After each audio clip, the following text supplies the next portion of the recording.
இன்று நாம் ஒரு ஏழை விதவையின் வாழ்க்கையில் தேவன் செய்த அற்புதத்தை பற்றி பார்ப்போம். இந்த விதவை தன் கணவரை இழந்து கடனாளியாக இருந்தாள். கடன் கொடுத்தவர்கள் அவளுடைய 2 மகன்களையும் அடிமைகளாக கொண்டு செல்ல வந்தார்கள். அவள் மிகவும் கலங்கினாள். அவள் தேவ மனிதனாகிய எலிசாவை நாடிச் சென்றாள்.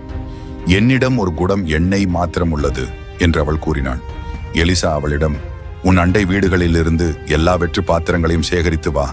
உன் வீட்டு கதவை மூடிக்கொண்டு உன் மகன்களுடன் அந்த எண்ணெயை பாத்திரங்களில் ஊற்று என்று சொன்னார். விதவை எலிசாவின் வார்த்தையின்படி செய்தாள். அவள் எண்ணெயை ஊற்றிக்கொண்டே இருந்தாள். பாத்திரங்கள் எல்லாம் நிரம்பின. எண்ணெய் அதிசயமாக பெருகியது. அவள் எல்லா பாத்திரங்களையும் நிரப்பிய பிறகு எண்ணெய் நின்றது. எலிசா அவளிடம், இந்த எண்ணெயை விற்று உன் கடனை அடைத்துவிடு. மீதியுள்ள எண்ணெயை வைத்து நீயும் உன் மகன்களும் வாழுங்கள் என்று சொன்னார். தேவன் அந்த விதவைக்கு அவர் மீது வைத்திருந்த விசுவாசத்திற்கு மிகுதியாக அருள் செய்தார். இந்த கதை நமக்கு தேவனுடைய அளவற்ற அன்பையும் கிருபையையும் நினைவூட்டுகிறது. நாம் கஷ்டத்தில் இருக்கும்போது தேவனை நம்பி அவரிடம் முறையிட வேண்டும். அவர் நம் தேவைகளை சந்திப்பார்.